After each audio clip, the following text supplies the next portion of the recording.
वहीं नीतीश कुमार की अगर बात करें तो वो भी हथियार डालने वाले नहीं हैं। वो विपक्षी एकता के प्रयासों में लगातार तेजी लाते दिख रहे हैं। चाहे उन्हें नवीन पटनायक से मुलाकात में सफलता न मिली हो, लेकिन वे अन्य दलों और कांग्रेस के बीच की दूरी मिटाने में लगे हुए हैं। 12 अप्रैल को मल्लिकार्जुन खड़गे और राहुल गांधी से दिल्ली में उनकी मुलाकात हुई थी, जिसपे तय हुआ था कि ऐसे दल जो कांग्रेस से दूरी बनाकर रखना चाहते हैं उनसे नीतीश कुमार बात करेंगे। उन्होंने कहा कि यह भी कहा कि विपक्षी एकता के लिए पूरे देश की वो यात्रा करेंगे, अलग अलग जाकर नेताओं से मुलाकात करेंगे। उसके अगले ही दिन यानी 13 अप्रैल को वो दिल्ली के मुख्यमंत्री अरविंद केजरीवाल से मिले। तेजस्वी यादव भी उनके साथ थे और सब जानते हैं कि केजरीवाल जो है वो कांग्रेस के साथ एक दूरी बनाकर चलते हैं। उसके बाद 24 अप्रैल को उन्होंने कोलकाता में ममता बनर्जी से मुलाकात की। उसी दिन वो लखनऊ आए और वहां पर अखिलेश यादव से भी मिले। आज उनकी मुलाकात नवीन पटनायक से हुई, जिसकी चर्चा हमने की, और कल झारखंड के मुख्यमंत्री हेमंत सोरेन से मिलने के लिए वो रांची जा रहे हैं। 11 मई को मुंबई में शरद पवार और उद्धव ठाकरे से नीतीश कुमार की मुलाकात होगी और इसी तरह 18 मई को दिल्ली में विपक्षी दलों की एक बड़ी बैठक हो सकती है। हालांकि ममता बनर्जी ने नीतीश कुमार को सुझाव दिया था कि इस तरह की बैठक बिहार में होनी चाहिए। तो आज इस मुलाकात में क्या क्या हुआ, क्या क्या कहा है मुलाकात के बाद, आइए सुन लेते हैं। Ours is an old friendship, as I've said, and we've also been colleagues many years ago.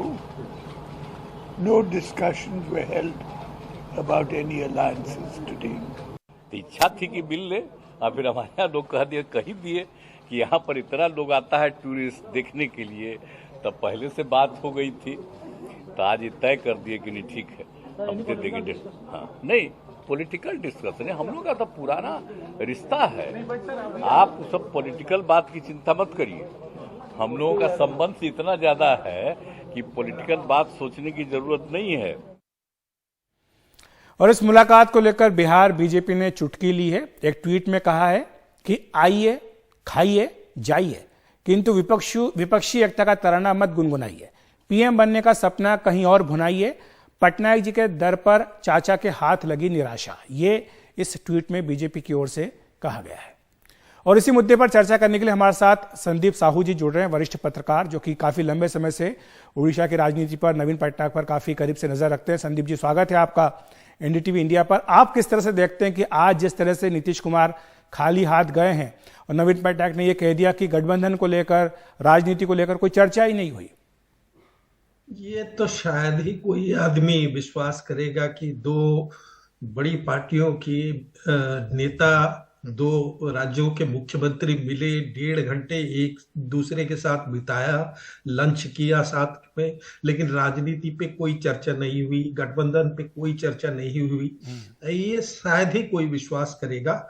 और मैं आपको याद दिला दूं कि 2019 के चुनाव से पहले यही चीज हुई थी। नीतीश जी आए थे और भी दूसरे नेता आए थे, नवीन पटनायक जी से मिले थे, लेकिन वही कहा था कि राजनीति पे कोई चर्चा नहीं हुई, किसी गठबंधन पे कोई चर्चा नहीं।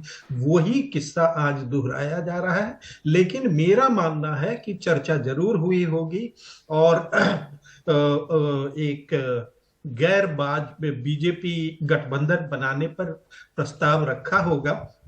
लेकिन शायद अभी दोनों, क्योंकि नवीन पटनायक कोई कमिटमेंट देने की स्थिति में अभी है नहीं, इसलिए शायद दोनों में ये समझौता हुआ होगा कि प्रेस के सामने या लोगों के सामने इसका कोई खुलासा न किया जाए। आपने कहा कि नवीन पटनायक अभी कोई कमिटमेंट देने की स्थिति में नहीं होंगे। क्या राजनीति है नवीन पटनायक की? क्यों वो एक इक्वी डिस्टेंस कांग्रेस बीजेपी से रखना भी चाहते हैं, लेकिन ऐसा लग रहा है 19 के बाद से कि बीजेपी की हर बात पे करीब करीब वो समर्थन करते हैं? जी, ये 2014 के बाद से ही ये इक्वी डिस्टेंस का नारा लगाती रही है बीजेडी। लेकिन असल में जब देखा जाए तो कांग्रेस और बीजेपी से सम दूरी रखने का दावा करने वाले नवीन पटनायक असल में बीजेपी सरकार के साथ अच्छे संबंध बनाए रखे हैं 2014 से भी। और 2019 के चुनाव के बाद पिछले 4 सालों में आपने देखा है कि पार्लियामेंट में लगभग हर महत्वपूर्ण बिल पर या कोई भी विवादीय समस्या पर हमेशा बीजेडी ने सरकार का साथ दिया है। और जहां दूसरी विपक्षी पार्टियों ने बॉयकॉट किया है या उसका विरोध किया है, सब ऐसी कुछ कंट्रोवर्शियल बिल्स भी थे जिसमें बीजेडी का समर्थन मिला। संदीप जी, जो नवीन पटनायक जी हैं इस वक्त देश के सबसे ज्यादा लंबे कार्यकाल वाले मुख्यमंत्री हैं, उनकी वरिष्ठता के आगे कोई दूसरा मुख्यमंत्री नहीं है, तो ऐसे में आपको क्या लगता है उनकी क्या रणनीति हो सकती है आने वाले समय के लिए, 24 के लिए? उनकी अपनी भी क्या कुछ महत्वाकांक्षाएं हैं ये जिन्हें वो पूरा करना चाहते हो? नहीं, मुझे लगता है कि जितना मैंने देखा है नवीन पटनायक को, और मैं तो शुरू से ही उनको देख रहा हूँ 1997 में जब वो राजनीति में, तब से देख रहा हूँ। मेरा ये मानना है कि नवीन पटनायक राष्ट्रीय राजनीति में कोई बड़ी भूमिका अपने लिए नहीं देखते। वो उड़ीसा में ही रहेंगे, मुख्यमंत्री बने रहेंगे, और उसके लिए जो रणनीति उन्होंने अपनाई है 2014 के बाद से, वह उसी रणनीति पर वो कायम रहेंगे। बीजेपी के साथ, एनडीए के साथ अच्छे संबंध बनाए रखेंगे, और कांग्रेस और गैर बीजेपी पार्टियों के द्वारा कोई गठबंधन बनाने की जो कोशिश हो रही है उसमें शामिल होते हुए नजर नहीं आ रहे हैं। जो बीजेपी चुनौती दे रही है उड़ीसा में, उनके जमीन छीनने का प्रयास कर रही है, अपनी जमीन बनाने का प्रयास कर रही है, उसे वो किस तरह देखते हैं?